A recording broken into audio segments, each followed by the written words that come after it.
நேரம் 6 மணி. இலங்கை ஒலிபரப்பு கூட்டுத்தாபனம் செய்திகள். செய்தி ஆசிரியர் ஸ்ரீ நாகவாணி ராஜா. வாசிப்பவர் ஆர் சந்திரமோகன். மத்திய சுற்றாடல் அதிகார சபையினால் தயாரிக்கப்பட்ட சுற்றாடல் சட்டங்கள் திருத்தப்பட வேண்டும் என ஜனாதிபதி தெரிவித்துள்ளார். கனமழையால் பாதிக்கப்பட்டவர்களின் எண்ணிக்கை 2,50,000 நெருங்குகிறது. அனர்த்தம் காரணமாக பல பாடசாலைகள் இன்றும் மூடப்பட்டுள்ளன. 2023 ஆண்டுக்கான கல்வி பொது தராதர சாதாரண தர விடைத்தாள்கள் மதிப்பீடு செய்யும் பணி இன்று ஆரம்பம். மாலத்தீவின் அபிவிருத்திக்கு இலங்கை வழங்கும் ஒத்துழைப்பு பாராட்டப்பட்டுள்ளது. பாராளுமன்றத்தில் இன்று மின்சார சட்டமூலம் மீதான விவாதம் நடைபெற உள்ளது. பாடசாலை பரீட்சை மற்றும் நேர அட்டவணையை படிப்படியாக வழமைக்கு கொண்டுவர நடவடிக்கை. சுவிட்சர்லாந்தில் நடைபெறவுள்ள உக்ரைன் அமைதி மாநாட்டின் நோக்கம் குறித்து ரஷ்யா கேள்வி எழுப்பியுள்ளது. T20 உலகக்கிண்ண கிரிக்கெட் தொடரின் 9வது போட்டி தற்சமயம் ஆரம்பமாகியுள்ளது. நாட்டின் பொருளாதார இலக்குகளை பூர்த்தி செய்வதுடன் 2040 ஆண்டை அடையும் போது 0 கார்பன் உமிழ்வு இலக்கை அடைவதில் இலங்கை அர்ப்பணிப்புடன் உள்ளதாக ஜனாதிபதி ரணில் விக்ரமசிங்க தெரிவித்துள்ளார். 0 கார்பன் உமிழ்வு என்ற உலகளாவிய இலக்கை தேசிய கொள்கையில் உள்ளடக்கிய ஆசியாவின் முதல் நாடாக இலங்கை உள்ளது என்றும் அவர் கூறினார். உலக சுற்றாடல் தின நிகழ்வு நேற்று நடைபெற்ற போதே ஜனாதிபதி இந்த விடயத்தை கூறினார். இந்த நிகழ்வு ஜனாதிபதி அலுவலகத்தில் நடைபெற்றது. காலநிலை மாற்றத்தை எதிர்கொள்ளல் மற்றும் சுற்றாடலுடன் தொடர்புடைய தற்போதைய பணியினை சம்பிரதாய ரீதியான வேலை திட்டங்களுடன் வரையறுக்க முடியாது என்றும் அவர் கூறினார். காலநிலை மாற்றம் தொடர்பில் சர்வதேச பல்கலைக்கழகங்களை இலங்கையில் நிர்மாணிப்பது பற்றிய சட்டமூலத்தை அடுத்த வருடம் ஜூன் மாதத்திற்கு முன்னர் சட்டமாக்கிக் கொள்வதற்கு எதிர்பார்க்கப்படுவதாகவும் ஜனாதிபதி தெரிவித்தார். இந்த நிகழ்வில் பங்கேற்ற மாகாண சபைகள், உள்ளூராட்சி மற்றும் சுற்றாடல் ராஜாங்க அமைச்சர் ஜானக வகும்பர இயற்கைக்கு கட்டுப்படாத எதுவும் இல்லை, எனவே நாம் அனைவரும் இயற்கையோடு இணைந்து வாழ வேண்டும் என குறிப்பிட்டார். கனமழை காரணமாக உயிரிழந்தவர்களின் எண்ணிக்கை 24 உயர்ந்துள்ளதாக அனர்த்த முகாமைத்துவ மத்திய நிலையம் தெரிவித்துள்ளது. நேற்று மாலை 6 மணியுடன் நிறைவடைந்த கடந்த 24 மணித்தியாலங்கள் குறித்த மத்திய நிலையம் வெளியிட்டுள்ள அறிவிப்பின் பிரகாரம் 13 மாவட்டங்களில் உள்ள 122 பிரதேச செயலக பிரிவுகள் பாதிக்கப்பட்டுள்ளன. பாதிக்கப்பட்ட குடும்பங்களின் எண்ணிக்கை 65,450 ஆகும். அந்த குடும்பங்களில் 2,48,500 பேர் பாதிக்கப்பட்டுள்ளனர். 159 இடைத்தங்கல் நிலையங்கள் அமைக்கப்பட்டுள்ளன. அங்கு 10,833 பேர் தங்கியுள்ளனர். 44 வீடுகள் முழுமையாகவும் 4,477 வீடுகள் பகுதியளவிலும் சேதமடைந்துள்ளன. கண்டி பொல்கொல்ல நீர்த்தேக்கத்தின் 2 வான்கதவுகளும் களுத்துறை குகுலே கங்கை நீர்த்தேக்கத்தின் 1 வான்கதவும் இன்னும் திறக்கப்பட்டுள்ளன. கடுவல நெடுஞ்சாலையின் நுழைவாயில் மற்றும் நகரின் பல இடங்கள் இன்னும் நீரில் மூழ்கியுள்ளன. அதுரலிய, அகுரச, மாலிம்பட, மாத்தரை மற்றும் திகாகொட ஆகிய பிரதேச செயலாளர் பிரிவுகளில் பல வீதிகள் வெள்ளம் காரணமாக துண்டிக்கப்பட்டுள்ளன. களுகங்கை அண்மித்த பகுதிகளுக்கு விடுக்கப்பட்ட வெள்ள அபாய எச்சரிக்கை மேலும் 48 மணி நேரத்திற்கு நீடிக்கப்பட்டுள்ளது. சீரற்ற காலநிலை காரணமாக ரத்தினபுரி மற்றும் நிவித்திகல கல்வி வலயத்துக்கு உட்பட்ட சில பாடசாலைகளை இன்றும் மூடுவதற்கு சப்ரகமுவ மாகாண சபை தீர்மானித்துள்ளது. இதன்படி ரத்தினபுரி கல்வி வலயத்தின் ரத்தினபுரி, குருவிற்ற மற்றும் எகலியகுட பிரிவுகளுக்கு உட்பட்ட அனைத்து பாடசாலைகளும், நிவித்திகல கல்வி வலயத்தின் எலபாத்த மற்றும் அயகம பிரிவுகளுக்கு உட்பட்ட அனைத்து பாடசாலைகளுக்கும் இன்றும் விடுமுறை அறிவிக்கப்பட்டுள்ளது. இதேவேளை காலி மற்றும் மாத்தறை மாவட்டங்களில் உள்ள அனைத்து பாடசாலைகளும் இன்றைய தினம் மீண்டும் திறக்க தீர்மானிக்கப்பட்டுள்ளது. எனினும் வெள்ளத்தினால் சேதமடைந்த பாடசாலைகள் மற்றும் இடம்பெயர்ந்தவர்களுக்கான நிலையங்களாக பயன்படுத்தும் பாடசாலைகள் தொடர்பில் தீர்மானிக்கும் அதிகாரம் பிராந்திய கல்வி பணிப்பாளர்களுக்கு வழங்கப்பட்டுள்ளதாகவும் தென் மாகாண கல்வி செயலாளர் குறிப்பிட்டுள்ளார். நீங்கள் கேட்டுக்கொண்டிருப்பது இலங்கை ஒலிபரப்பு கூட்டுத்தாபனத்தின் செய்திகள்.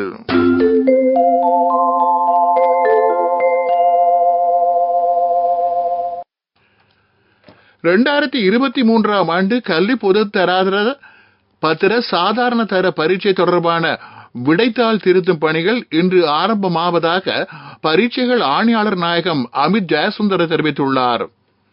எதிர்வரும் 16ஆம் தேதி வரையில் முதல் கட்ட திருத்த பணிகள் இடம்பெற உள்ளன. கல்வி பொது தராதர பத்திர சாதாரண தர பரீட்சை பெறுபவர்களை எதிர்வரும் செப்டம்பர் மாதம் வெளியிடுவதற்கு எதிர்பார்க்கப்படுகிறது. இதனிடையே 2023ஆம் ஆண்டுக்கான கல்வி பொது தராதர உயர்தர பரீட்சையின் விடைத்தாள்களை மீள் திருத்தம் செய்வதற்கான வாய்ப்பு வழங்கப்பட்டுள்ளது. இதற்காக இன்று முதல் எதிர்வரும் 19ஆம் தேதி வரை விண்ணப்பிக்க முடியும். விண்ணப்பதாரர்கள் தங்கள் விண்ணப்பங்களை ஆன்லைன் மூலம் மட்டுமே அனுப்புமாறு கேட்டுக்கொள்ளப்படுகிறார்கள். www.doenets.lk அல்லது www.onlineexams.gov.lk என்ற இணையதளம் ஊடாக விண்ணப்பிக்க முடியும். மாலைத்தீவின் வெளிவிவகார அமைச்சர் மூசா சமீருக்கும் இலங்கையின் வெளிவிவகார அமைச்சர் அலி சப்ரிக்கும் இடையிலான சந்திப்பு நேற்று இடம்பெற்றுள்ளது. வெளிவிவகார அமைச்சில் இடம்பெற்ற இந்த சந்திப்பின் போது மாலைத்தீவின் அபிவிருத்தி பணிகளுக்கு இலங்கை வழங்கும் ஒத்துழைப்பு குறித்து பாராட்டு தெரிவிக்கப்பட்டுள்ளது. இரு நாடுகளுக்கும் இடையில் பொருளாதாரம், நிர்மாணம், சுகாதாரம் மற்றும் கல்வி போன்ற துறைகளின் ஒத்துழைப்புகளை மேம்படுத்துவது தொடர்பிலும் இரு நாட்டு அமைச்சர்களுக்கும் இடையில் பேச்சுவார்த்தை இடம்பெற்றுள்ளது. இதனிடையே இரு நாடுகளுக்கும் இடையிலான மீனவத்துறையின் ஒத்துழைப்பு மிகவும் முக்கியமானது என இதன்போது சுட்டிக்காட்டப்பட்டது. பாடசாலை பரீட்சை மற்றும் நேர அட்டவணையை படிப்படியாக இயல்பு நிலைக்கு கொண்டுவர நடவடிக்கை மேற்கொள்ளப்படும் என கல்வி அமைச்சர் சுசில் பிரேமஜயந்த தெரிவித்துள்ளார். கொரோனா தொற்று பரவலின் பின்னர் ஆசிரியர், அதிபர் தொழிற்சங்க நடவடிக்கை மற்றும் நாட்டில் நிலவிய போராட்டம் காரணமாக 2022ஆம் ஆண்டிலிருந்து நாடளாவிய ரீதியில் கல்வி கட்டமைப்பு கடும் பின்னடைவை சந்தித்தது. அப்போதிலிருந்து புலமை பரிசில் பரீட்சை, சாதாரண தர பரீட்சை மற்றும் உயர்தர பரீட்சை இடம்பெறும் கால அட்டவணை மாற்றப்பட்டுள்ளது. இதன் காரணத்தால் பரீட்சை பெறுபவர்களை வெளியிடுவதிலும் தாமதம் ஏற்படுவதாகவும் அமைச்சர் சுட்டிக்காட்டினார்.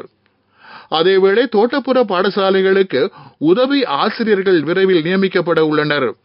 அதேபோல் பாடசாலையின் மதிய உணவு திட்டம் மற்றும் பாடசாலை மாணவர்களுக்கு இலவச பாதணிகள் வழங்கும் வேலை திட்டம் சிறந்த முறையில் முன்னெடுக்கப்படுவதாகவும் அமைச்சர் சுசில் பிரேமஜயந்த குறிப்பிட்டுள்ளார். கொரிய நீதிமன்ற சட்ட ஆலோசனை மற்றும் கல்வி நிறுவன அதிகாரிகள் சிலர் கடந்த தினம் சபாநாயகர் மஹிந்த யாப்பா அபயபோதனாவை சந்தித்துள்ளனர். இலங்கை நீதிமன்ற சட்ட விடயங்கள் மற்றும் தொற்று நோயை கட்டுப்படுத்தும் மத்திய நிலையத்தை ஸ்தாபிப்பதற்கான வேலை திட்டம் தொடர்பில் அந்த அதிகாரிகள் சபாநாயகருடன் கலந்துரையாடினார்கள். இது தொடர்பான அறிவை பரிமாற்றிக் கொள்வது இந்த சந்திப்பின் நோக்கமாகும். குற்றங்கள் தொடர்பில் பதிலளிப்பது மற்றும் தொற்று நோய் தொடர்பில் முழுமையாக அறிந்து கொள்வதற்கான பயிற்சி வேலை திட்டங்களும் எதிர்காலத்தில் முன்னெடுக்கப்பட உள்ளன. பாராளுமன்றம் இன்று காலை 9:30 மீண்டும் கூடுகிறது. இலங்கை மின்சார சபை சட்டம் மூலம் இன்று விவாதத்திற்கு எடுத்துக் கொள்ளப்பட உள்ளது. அண்மையில் நிறைவேற்றப்பட்ட மறுசீரமைக்கப்பட்ட மின்சார சபையின் சட்டமூலம் தொடர்பில் இன்று விவாதம் இடம்பெற உள்ளது. மின்சாரத்துறையின் மறுசீரமைப்பு அடங்கிய புதிய மின்சார சட்டம் மூலம் உயர் நீதிமன்றத்தின் பரிந்துரைக்கு அமைய சமர்ப்பிக்கப்பட்டு பாராளுமன்றத்தில் அறுதி பெரும்பான்மையுடன் நிறைவேற்றப்பட உள்ளதாக மின்சக்தி அமைச்சு குறிப்பிட்டுள்ளது.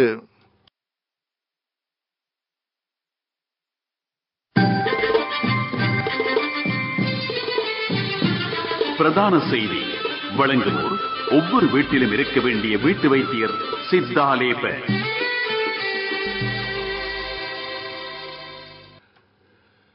இந்த வருடம் கல்வி பொது தராதர சாதாரண தர பரீட்சைக்கு தோற்றிய மாணவர்களுக்கான உயர்தர பாடசாலை வகுப்புகள் இன்று ஆரம்பமாக உள்ளதாக கல்வி அமைச்சு தெரிவித்துள்ளது.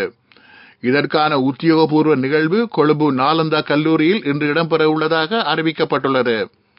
கல்வி பொதுத்தராதர சாதாரண தர பரீட்சை நிறைவடைந்து பெறுபவர்களுக்காக காத்திருக்கும் 3 மாத காலத்தை கருத்தில் கொண்டு உயர்தர வகுப்புகளை விரைவாக ஆரம்பிப்பதற்கு கல்வி அமைச்சு தீர்மானித்துள்ளது.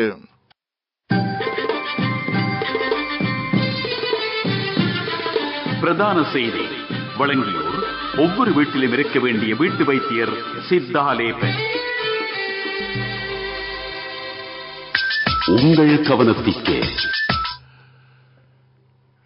நாட்டின் சீரற்ற காலநிலையினால் ஏற்பட்ட வெள்ளம் காரணமாக அசுத்தமான நீர் ஆதாரங்களால் தொற்று நோய்கள் பரவும் அதிக ஆபத்து இருப்பதாக கொழும்பு மாநகர சபை தெரிவித்துள்ளது. வயிற்றுப்போக்கு மற்றும் எலிக்காய்ச்சல் போன்ற நோய்கள் ஏற்படலாம். இதனை தடுப்பதற்கு மக்கள் அவதானமாக செயற்பட வேண்டும் என அறிவுறுத்தப்பட்டுள்ளனர். கொதித்து ஆறிய அல்லது போத்தலில் அடைக்கப்பட்ட நீரை மட்டுமே அருந்துமாறும், பழங்கள் மற்றும் காய்கறிகளை நன்கு கழுவி உட்கொள்ளுமாறும் சுகாதார தலைமை மருத்துவ அதிகாரி அறிவுறுத்தியுள்ளார். உலகச் செய்திகள்.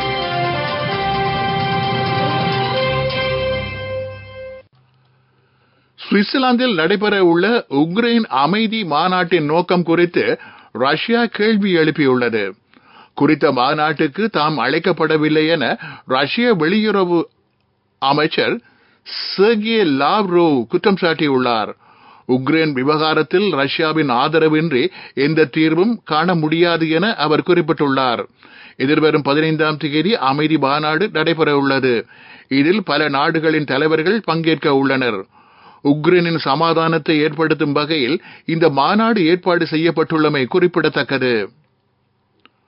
3வது முறையாக இந்தியாவின் பிரதமராக பொறுப்பேற்க உள்ள பிரதமர் மோடிக்கு உக்ரைன் ஜனாதிபதி ஜெலன்ஸ்கி வாழ்த்து தெரிவித்துள்ளார்.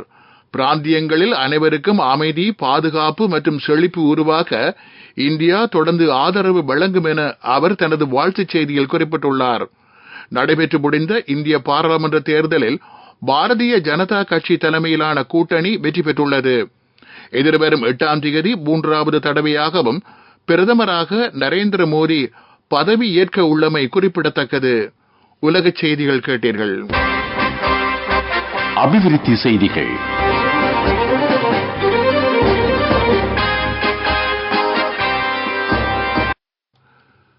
காலநிலை வலயங்களுக்கு ஏற்ப 10 தாவரவியல் பூங்காக்களை அமைக்க திட்டமிடப்பட்டுள்ளதாக பிரதமர் தினேஷ் குணவர்தன தெரிவித்துள்ளார்.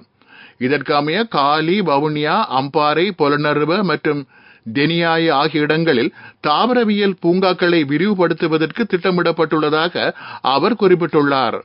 பாடசாலை செல்லும் மாணவர்கள் பயன்பெறும் வகையில் பூங்காக்கள் அமைக்கப்பட உள்ளதாக பிரதமர் குறிப்பிட்டுள்ளார். விளையாட்டுச் செய்திகள்.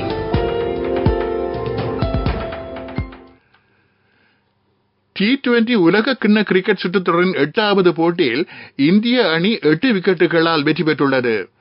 அமெரிக்காவின் நியூயார்க் மைதானத்தில் நடைபெற்ற போட்டியில் இந்தியா மற்றும் அயர்லாந்து அணிகள் மோதின. நாணய சுழற்சியில் வெற்றி பெற்ற இந்திய அணி களத்தடுப்பில் ஈடுபட தீர்மானித்தது. அதற்கமைய முதலில் துடுப்படுத்தாடிய அயர்லாந்து அணி 16 ஓவர்களில் சகல விக்கெட்டுகளை இழந்து 96 ஓட்டங்களை பெற்றது. 97 ஓட்டங்கள் என்ற வெற்றி இலக்கை நோக்கி துடுப்படுத்தாடிய இந்திய அணி 12.2 ஓவரில் வெற்றி இலக்கை தாண்டியது. சுற்றுத்தொடரில் இன்றைய தினம் 3 போட்டிகள் இடம்பெற உள்ளது. உகண்டா மற்றும் பப்புவா நியூகினி அணிகளுக்கு இடையிலான போட்டி தற்சமயம் இடம்பெற்று வருகிறது. முதலில் துடுப்படுத்தாடும் பப்புவா நியூகினி அணி சற்று முன்னர் வரை 10 ஓவர்கள் நிறைவில் 5 விக்கெட் இழப்பிற்கு 48 ஓட்டங்களை பெற்றிருந்தது. ஆஸ்திரேலியா, ஓமான் அணிகளுக்கு இடையிலான போட்டி தற்சமயம் இடம்பெற்று வருகிறது. பாகிஸ்தான் மற்றும் அமெரிக்கா அணிகளுக்கு இடையிலான போட்டி இன்றிரவு 8 மணிக்கு ஆரம்பமாக உள்ளது. வர்த்தக செய்தி அனுசரணை. பட்டதாரியாகும் போது, திருமணத்தின் போது, குழந்தை பிறப்பின் போது மற்றும் 25வது திருமண ஆண்டு நிறைவின் போது 50,000 ரூபாய் வரை விசேட அனுகூலங்கள். மாதாந்தம் 12,500 ரூபாய் வீதம் சேமித்திடும் ஸ்ரீ சேவிங்ஸ் சாம்பியன்களுக்கு மேலும் பணப்பரிசுகள். நிர்மாணத்துறை வலுசக்தி விண்வெளி கண்காட்சி 2வது நாளாகவும் இன்று கொழும்பு பண்டாரநாயக்க ஞாபகார்த்த சர்வதேச மாநாட்டு மண்டபத்தில் இடம்பெறுகிறது. குறித்த கண்காட்சி நேற்று ஆரம்பமான நிலையில் நாளை வரை இடம்பெற உள்ளது. இலங்கை கண்காட்சிகள் மற்றும் மாநாட்டு சேவைகள் அமைப்பு இதனை ஒழுங்கு செய்துள்ளது.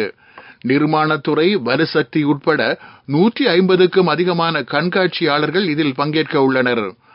14,000 பேர் இந்த கண்காட்சியை பார்வையிடுவார்கள் என்று ஏற்பாட்டாளர்கள் நம்பிக்கை வெளியிட்டுள்ளார்கள். பட்டதாரியாகும் போது, திருமணத்தின் போது, குழந்தை பிறப்பின் போது மற்றும் 25வது திருமண ஆண்டு நிறைவின் போது 50,000 ரூபாய் வரை விசேட அனுகூலங்கள். மாதாந்தம் 12,500 ரூபாய் வீதம் சேமித்திடும் ஸ்ரீ சேவிங்ஸ் சாம்பியன்களுக்கு மேலும் பணப்பரிசுகள். பொருளாதார செய்திகள் அனுசரணை. அவசரத்தில் அங்கும் இங்கும் வைக்க வேண்டாம் தங்கமே. இப்போது தங்கப்போனுக்கு அதிகூடிய முற்படம். அலையுங்கள் 0115-880-400. LOLC ரன்சன் தங்க கடன் சேவை. பாதுகாப்பாக வைத்திருக்கும் நகைகளை அவசர தேவைக்கு வைக்கவிட. கெலனிவெளி பிளான்டேஷனின் துணை நிறுவனமான ஹலகொல்ல பெருந்தோட்ட நிறுவனம் பெருந்தோட்டத்துறையில் உள்ளூர் மற்றும் வெளிநாட்டு பங்குதாரர்களை ஒன்றிணைந்த பெருமையை பெற்றுள்ளது. இது தொடர்பான அறிவிப்பு நேற்று வெளியிடப்பட்டது. இலங்கையின் முன்னேறிய தொழில்துறை நிபுணர்கள், சுற்றுச்சூழல் ஆய்வாளர்கள் மற்றும் கல்வியலாளர்கள் உள்ளிட்டவர்கள் இந்த நிகழ்வில் பங்கேற்றனர். இதில் ஹெய்லிஸ் குழுமத்தின் பிரதம நிறைவேற்று அதிகாரி மொஹான் பண்டிதகே, நெதர்லாந்து தூதுவர் உள்ளிட்டவர்கள் கலந்து கொண்டனர். அவசரத்தில் அங்கும் இங்கும் வைக்க வேண்டாம் தங்கமே. இப்போது தங்கப்போனுக்கு அதிகூடிய முற்படம். அலையுங்கள் 0115-880-400. LOLC ரன்சன் தங்க கடன் சேவை. பாதுகாப்பாக வைத்திருக்கும் நகைகளை அவசர தேவைக்கு வைக்கவிட. அவசரத்தில் அங்கும் இங்கும் வைக்க வேண்டாம் தங்கமே. இப்போது தங்கப்போனுக்கு அதிகூடிய முற்படம். அலையுங்கள் 0115-880-400. LOLC ரன்சன் தங்க கடன் சேவை. பாதுகாப்பாக வைத்திருக்கும் நகைகளை அவசர தேவைக்கு வைக்கவிட. காலநிலை அறிக்கை. மேல் சபரகமுவ, தென் வடமேல் மாகாணங்களிலும் கண்டி நூரெலியா மாவட்டங்களிலும் மழை பெய்யலாம் என்று வளிமண்டலவியல் திணைக்களம் எதிர்ப்பு கூறியுள்ளது. கிழக்கு ஊவா மாகாணங்களில் இரவில் மழையோ இடியுடன் கூடியோ மழையோ பெய்யக்கூடும். வடக்கு, வடமத்திய, வடமேல் மாகாணங்களிலும் ஹம்பாந்தோட்டை மாவட்டத்திலும் காற்று மணிக்கு 40 முதல் 50 கிலோமீட்டர் வேகத்தில் வீசக்கூடும் என்று திணைக்களம் விடுத்திருக்கும் அறிக்கையில் குறிப்பிடப்பட்டுள்ளது. காலநிலை அறிக்கை கேட்டீர்கள். மீண்டும் தலைப்புச் செய்திகள். மத்திய சுற்றாடல் அதிகார சபையினால் தயாரிக்கப்பட்ட சுற்றாடல் சட்டங்கள் திருத்தப்பட வேண்டும் என ஜனாதிபதி தெரிவித்துள்ளார். கனமழையால் பாதிக்கப்பட்டவர்களின் எண்ணிக்கை 2,50,000 நெருங்குகிறது. அனர்த்தம் காரணமாக பல பாடசாலைகள் இன்று மூடப்பட்டுள்ளன. 2023 ஆண்டுக்கான கல்வி பொது தராதர சாதாரண தர விடைத்தாள்கள் மதிப்பீடு செய்யும் பணி இன்று ஆரம்பம். மாலத்தீவின் அபிவிருத்திக்கு இலங்கை வழங்கும் ஒத்துழைப்பு பாராட்டப்பட்டுள்ளது. பாராளுமன்றத்தில் இன்று மின்சார சட்டம் மூலம் மீதான விவாதம் நடைபெற உள்ளது.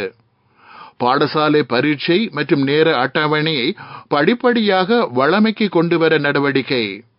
சுவிட்சர்லாந்தில் நடைபெறவுள்ள உக்ரைன் அமைதி மாநாட்டின் நோக்கம் குறித்து ரஷ்யா கேள்வி எழுப்பியுள்ளது.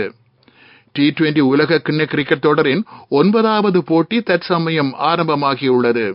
இத்துடன் செய்திகள் முடிவடைந்தன. எமது அடுத்த பிரதான செய்திகள் பகல் 12:45 இடம்பெறும்.